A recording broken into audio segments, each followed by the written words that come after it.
Se você tem seios e é homem, provavelmente quer parar de tê-los.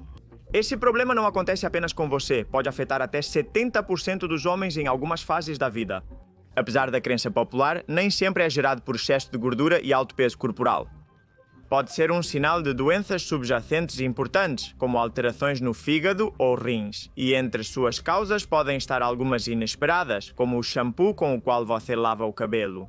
Embora não vá te matar, esse problema, especialmente em jovens, gera um enorme impacto emocional e deterioração da autoestima. Hoje falamos sobre ginecomastia e suas soluções. O que é a ginecomastia? Ginecomastia vem do grego gine, que significa feminino, e masto, que significa mamas.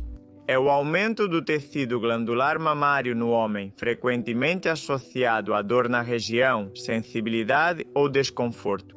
Suas causas são muitas, e hoje você vai entendê-las, mas fundamentalmente se deve a um desequilíbrio sustentado ao longo do tempo entre os principais hormônios sexuais masculinos e femininos, andrógenos e estrogênios. É um problema típico de períodos da vida em que ocorrem mudanças hormonais, como a adolescência ou o declínio dos hormônios sexuais no final da vida. Curiosamente, pode ocorrer ao nascer devido à passagem de estrogênios maternos. É importante diferenciar a ginecomastia de outro problema diferente, a pseudoginecomastia. Isso ocorre quando há depósitos excessivos de gordura simétricos ao redor das areolas, principalmente em pacientes com obesidade. Porque, como eu te contei, a ginecomastia é um aumento do tecido glandular mamário, das glândulas mamárias, não da gordura nas mamas. Este tecido glandular responde aos estrogênios, que o fazem crescer. Você deve estar se perguntando, a ginecomastia é comum? Pois é muito comum, mas normalmente temporário. Até 70% dos meninos na puberdade precoce, entre 10 e 14 anos, desenvolvem ginecomastia em algum grau. As mudanças hormonais da puberdade são a causa. Na maioria dos casos, isso se resolve. Agora, em homens com mais de 70 anos, até 65% também são afetados. Quais são as causas mais frequentes? Bem, como dissemos, a ginecomastia puberal, especialmente aquela que não se resolve com o passar do tempo, que ocupa um terço, a causada por drogas ou suplementos, ocupa outro terço, e aqui estão incluídos os esteroides androgénicos anabolizantes, que depois vou explicar por que geram ginecomastia, e depois a conhecida como ginecomastia idiopática, que também representa aproximadamente um terço. E o que significa idiopática? Isso significa que as causas são desconhecidas, não se sabe por que ocorre. Também, em uma menor porcentagem de casos, a causa é uma doença como hipogonadismo, hipertireoidismo, insuficiência hepática ou renal. Também tumores ou produtores de hormônios, mas isso é mais raro. Antes eu mencionei que havia uma categoria sobre medicamentos, suplementos e drogas. Pois bem, em relação aos medicamentos que a produzem, são os seguintes, preste atenção. A espironolactona, um diurético muito utilizado, o cetoconazol, um antifúngico, a cimetidina ou a ranitidina, que são bloqueadores H2, usados em úlceras digestivas e refluxo gastroesofágico, por exemplo, antihistamínicos em geral, que são usados em alergias de diferentes tipos. Como você pode ver, bloquear os receptores de histamina pode gerar esse problema. Antiandrógenos usados em alguns cânceres de próstata, de fato, quase 75% dos pacientes que os tomam acabam desenvolvendo ginecomastia, a terapia antirretroviral para o vírus da imunodeficiência humana, drogas recreativas como o cannabis e o consumo frequente de álcool e também o finasterida, um inibidor da 5-alfa-redutase usado em alopecia androgênica, embora não seja comum que a produza. Em relação a produtos herbais ou de farmácia, as loções, os sabonetes e shampoos com óleo de árvore de chá ou óleo de lavanda, esses óleos vegetais contêm compostos estrogênicos que em pessoas suscetíveis e a longo prazo podem gerar ginecomastia. Não é uma questão de usar esse shampoo ou esse óleo uma vez e ter ginecomastia, mas sim de um consumo, um uso, uma exposição contínua ao longo do tempo. E os produtos derivados da soja borja? Eles causam ginecomastia? Tempeh, leite de soja, natto, tofu, molho de soja, miso, edamame, soja texturizada. Bem, eles não causam ginecomastia a menos que sejam consumidos em grandes quantidades e, mais uma vez, por muito tempo. Em dietas veganas onde a principal fonte de proteína é a soja, pode ter um papel relevante, especialmente se houver também outros fatores que desequilibrem andrógenos e estrogênios. Comer edamames uma vez por semana não causará ginecomastia. E agora voltando à pergunta que te fiz antes, porque após um ciclo de esteroides anabolizantes eu tenho ginecomastia? Bem, este é um efeito colateral muito frequente, quase garantido em consumidores de esteroides. Ocorre após terminar o ciclo, normalmente não durante, pelas seguintes razões. Após um tempo suficiente expondo suas células a concentrações de andrógenos suprafisiológicas, mais do que seus testículos produziriam normalmente, existe o que se chama um bloqueio do eixo. Que eixo? O eixo hormonal hipotálamo-hipófise testicular. Neste caso, o LH e o hormônio folículo estimulante são reduzidos a praticamente zero.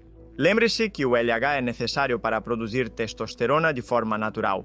Você pensaria que uma vez retirados os medicamentos dopantes, o eixo se reativaria espontânea e imediatamente. Pois não acontece assim. O eixo leva semanas, às vezes meses, para se recuperar e às vezes não se recupera. Nesse tempo que o eixo demora para começar, você não produz testosterona suficiente sozinho. E como você também não está injetando porque o ciclo acabou, então o que acontece? Há um desequilíbrio muito grande entre andrógenos e estrogênios, que é a causa fundamental e última da ginecomastia. Mas há outra razão. Durante e após um ciclo, você está aromatizando excessivamente. A enzima aromatase transforma a testosterona em estradiol. Quando há um excesso de testosterona, seu corpo se defende. Tenta equilibrá-la com estrogênios aromatizando-a, para que os estrogênios aumentem e a testosterona diminua. Mas quando posteriormente as concentrações de testosterona caem, a aromatização continua por um tempo, desequilibrando novamente esses dois hormônios. Por isso, os fisiculturistas utilizam moduladores seletivos dos receptores de estrogênio, como o tamoxifeno ou outros inibidores da aromatase, como o exemestano, ambos medicamentos usados no câncer de mama sensível a estrogênios e que, claro, não está justificado usá-los fora dessas indicações. Mas outra causa frequente de ginecomastia é a idade.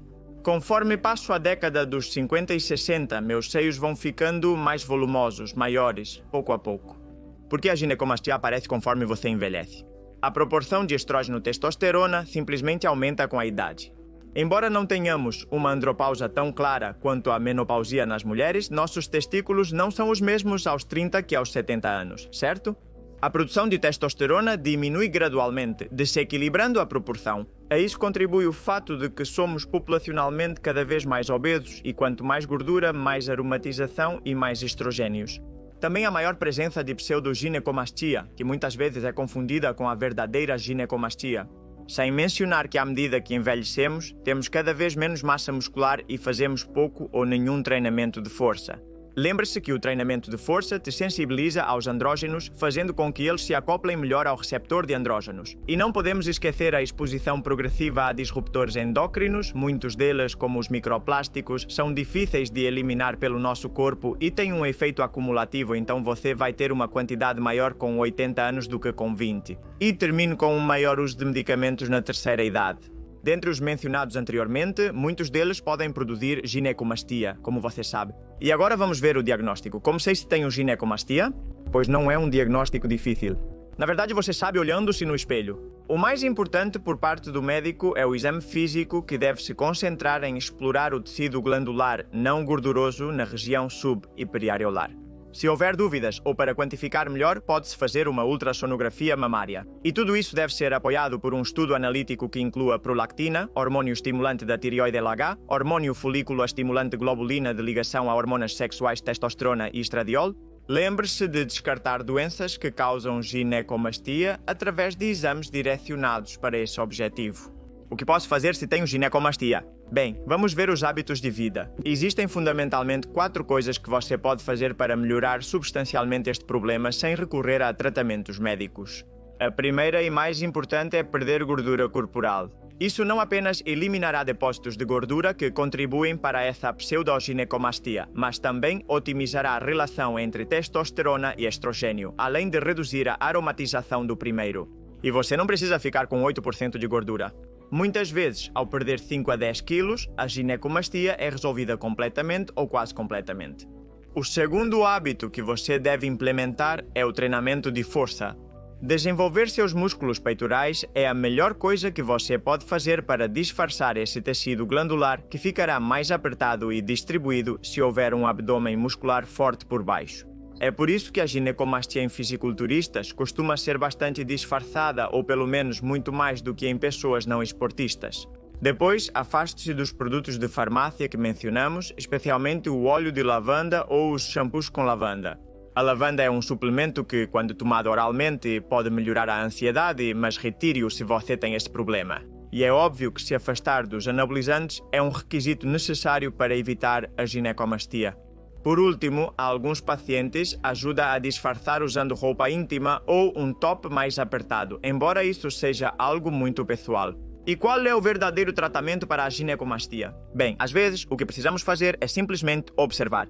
Como dissemos, muitas vezes se resolve espontaneamente. Quando surgir ginecomastia em adolescentes masculinos, o mais prudente é primeiro observar e aguardar.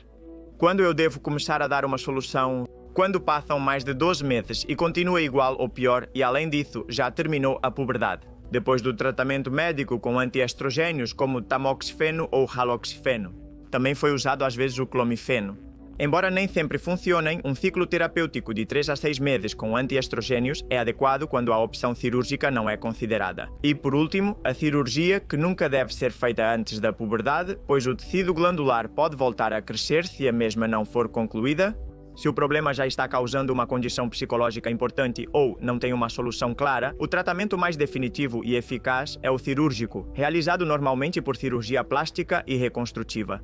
Agora você já tem mais informações para resolver adequadamente a ginecomastia. Nos vemos no próximo vídeo. Obrigado pela atenção. Um abraço e continue se empoderando.